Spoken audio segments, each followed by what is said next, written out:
Hello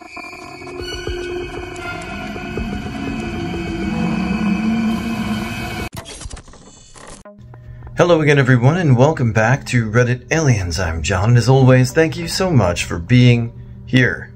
Good topic? Let's do it. What's the most terrifying experience you've had throughout the night? Please remember to like, share, and subscribe.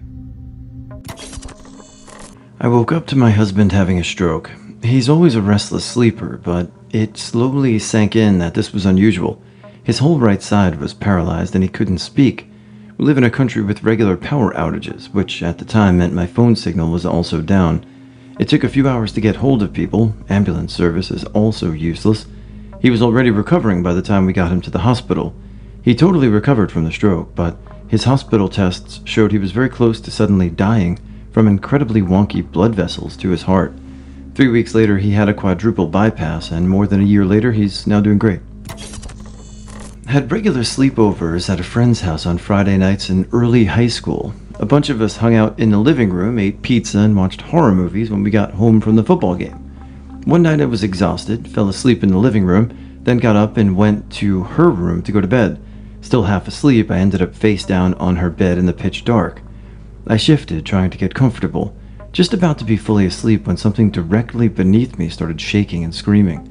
I've never been so scared in my life. It was as if the wind had been knocked out of me and I couldn't even scream, but I was wide awake. It was a Tickle Me Elmo. This wasn't necessarily terrifying, more confusing. I woke up in the middle of the night to my heater turned on. There was nothing on the floor or around it that it could have fallen or switched it on, and I don't even remotely remember waking up and turning it on. It wasn't on when I went to sleep, but I woke up sweating at around 2 in the morning, and it was on. Last night, actually, I'm a night owl, FWIW. A 3-foot black snake slithered out from under my closet door at 2:30 a.m. when I was getting ready to go to bed. I was absolutely dumbfounded. 20 years in my house, and never once had I found a snake in there. I actually laughed to myself because it was so ridiculous. At first I thought it was someone's finger inside a black glove because I heard a distinct thud on the door. So I decided to walk outside to the shed. We're about 20 yards from the house. I did this to get some shovels and a tub to try and safely remove it. For some reason the door hesitated, then finally opened. As the door was opening, another large black snake fell from the ceiling of my shed. I'd say this one was probably a good 4 to 5 feet long. 2 black snakes within 10 minutes of each other, and one was in my bedroom. I did end up getting the snake out of my house and released back into the wild, but damn, was it strange having 2 encounters within minutes of each other. Never had that happen in my life. After finally going to bed, I had a dream I was in the forest and was being chased by a snake. Overall, very weird experience. In 1995, I was 17, and back then I was heavily into supernatural stuff. Total believer in Nostradamus, little gray aliens, hauntings, all of that. So one night I'm trying to sleep with my door partially open, and I see an eerie orange glowing orb appear in the doorway to my room. It was fuzzy and partly diffused, as if I were seeing it through frosted glass. I was terrified. I looked away, blink, rub my eyes, and look again. It was still there. I wasn't dreaming. Plain as day. An orange glowing orb hovered in the doorway. I hid under the covers and somehow went back to sleep, silently hoping that it wouldn't come and get me. The next night, I didn't see it, so I started mentally challenging it to prove to myself that I wasn't a coward. I thought, appear, damn you. I dare you, show yourself. With all the courage I could muster. The second I did, it appeared. There it was again, bright as ever, just floating menacingly in my doorway. Now I knew it was real. My blood ran cold and my hair stood on end, and I was frozen with terror. I stared at the glow and it stared back. Eventually, I must have somehow gone back to sleep. The next night after that, something odd happened. It appeared, but this time half of it was blacked out. I realized the door was partly covering it. Something about that seemed odd, so I got up my nerve to investigate. I slowly walked over to the doorway, heart pounding, and eventually got close enough to get a better look. It wasn't a hovering orb at all. It was a fuzzy reflection on the side of our antique metal soda machine, reflecting the orange glow from my aquarium's heater in the next room. I facepalmed so hard. I had thought I had summoned a demon to haunt my nightmares, and all of this was over an aquarium heater. It was late at night. My husband had gone away for the night with friends. My kids were in bed. It was just me awake and reading a book while sitting in my favorite chair in front of a window near the front door of our house. Now, it's important to note that we have security cameras and alarms. The cameras activate whenever they detect motion, which frustratingly happens every time the wind blows. Because of this, I had the alarm turned off. On this night, I was sitting there, minding my own business, when a motion detection notification popped up on my phone. I opened the security camera app and almost had a heart attack when I saw a man dressed in all black standing in the shadows beside my front door.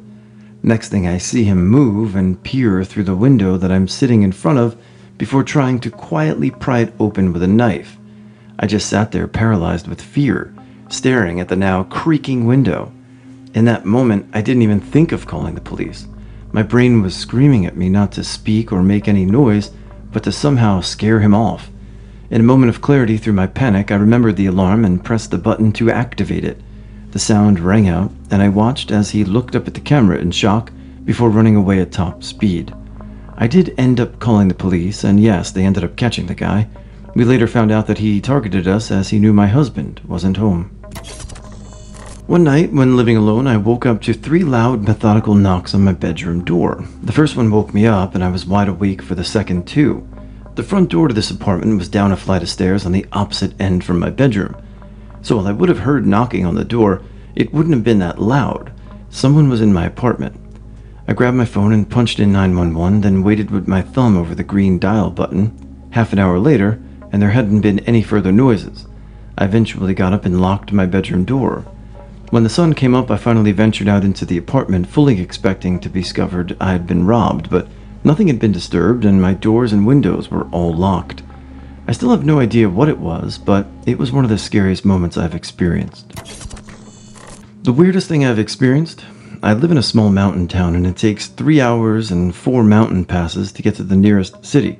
Pre-COVID, I made that drive 2 to 3 times a month over a period of 10 years. I pretty much had the curves and climbs committed to memory.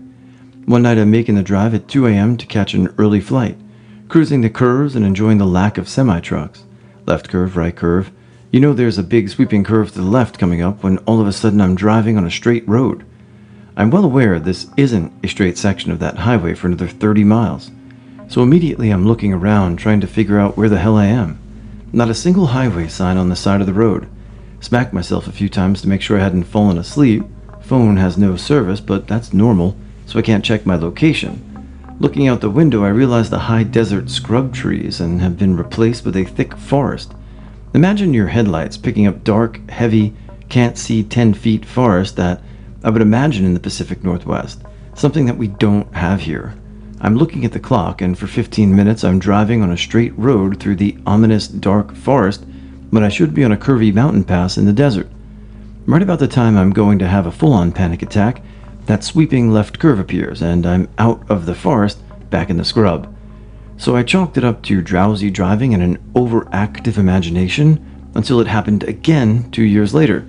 Same spot, except this time I'm not alone. I had my brother riding shotgun on a similar airport run, and all of a sudden I'm on the straight road. That time it only lasted about 5 minutes before my brother looked around and asked, "Where the hell are we?" Cue the sweeping left curve appearing and back in the desert. Even though I can't explain it, I'm at least grateful I had a witness. I had a lofted bed as a child, and one night I was awoken by the distinct sound of fingernails scratching against the wall below my bed. I was so petrified that I couldn't even shout for my mom. The next night I heard the claws scratching again, this time in the ceiling right above me as well as below me. Both nights the scratching went on for hours and kept me frozen in fear half the night. It turns out that flying squirrels had gotten into our attic through the decaying chimney and had taken up residence in the walls. One of the most terrifying events I've experienced at night happened during a severe storm. I was alone in a cabin in the woods when the power suddenly went out, leaving me in total darkness. The howling wind and relentless rain were bad enough, but then I started hearing distinct footsteps outside crunching through the gravel around the house. I knew no one else was supposed to be there. The footsteps stopped right by the door and my heart was racing. After what felt like an eternity, I gathered the courage to peek through a window, but no one was there. To this day, I don't know if it was a person or just the wind playing tricks on my mind. Well, I can tell you one that just happened to me last night. My last night in this hotel room. I'll be home, hopefully by this afternoon. I was sitting here on the phone, and all of a sudden I hear this, like, explosion. I'm like, whoa! And it turns out that this refrigerator is so cold that the cans of club soda I had in there literally exploded, like the tops, like, blew off. So, anyway, not, like, frightening, but, it definitely made me jump, so, yeah. I was sleeping in a friend's apartment 4 or 5 stories up, and someone kept knocking on the bedroom window, really loud and urgent. I figured someone was messing with me, so I stood to one side of the window and watched for the next knock. When I heard it, while they were still knocking, I ripped the curtains open in an aha, gotcha moment, and there was no one there. The knocking stopped as soon as I pulled the curtain. No one could have moved out of the way quickly enough for me not to see them when I pulled the curtain back. Further, there couldn't possibly be anyone there. There was no balcony, fire escape, or pipes to crawl up. No tree branches that could bang against a window, just a smooth wall and several stories to the ground below. I freaked and ran to my friend's room and slept on the floor.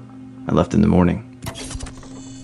I woke up thinking I was having a heart attack while pregnant. It wasn't a heart attack, but when the ambulance arrived, my O2 was in the low 80s, and dropping. It turns out my hematocrit had dropped to 26%, and they still have no idea why it happened. But because of my age, I brushed it off as a panic attack at first and almost didn't call the ambulance. So glad I did.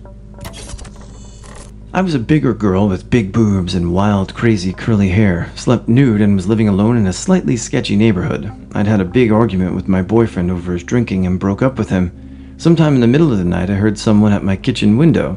I assumed it was Rob, and I wanted to make certain he learned that crazy shit wasn't acceptable. I grabbed a baseball bat, leapt sideways through the kitchen doorway, and flipped on the light, all at the same time, while yelling, "What the do you think you're doing?" It wasn't Rob. It was some guy breaking into the cottage. The sight of a naked girl, boobs and crazy hair flopping, bat raised, cursing and yelling, scared the crap out of him, and he fell backwards through the window and took off running. In my early 20s, I used to live in a house with a few other roommates, and they had all left to go home from school for the summer. My bedroom was on the main floor, and I had a separate entrance with a sliding door. I'd fallen asleep with my light on and woke up at 4 a.m. to the slider door opening. I opened my eyes, and the roommate of a friend of mine was standing inside my room. I sat up and said, "What are you doing here?" And he just said, "I saw your light on." There was no way he was just driving by. I lived in a gated community. Him and his roommate had been over before, so he knew where I lived. I wrapped myself in my blanket, I was sleeping naked, and got up and opened the slider and told him to leave. Thankfully he left. I think because my roommate's car was still there, so he thought they were home. That was the beginning of him fully stalking me to the point where I ended up moving away. This was over 10 years ago, and I'm still super paranoid about checking my locks before I go to sleep.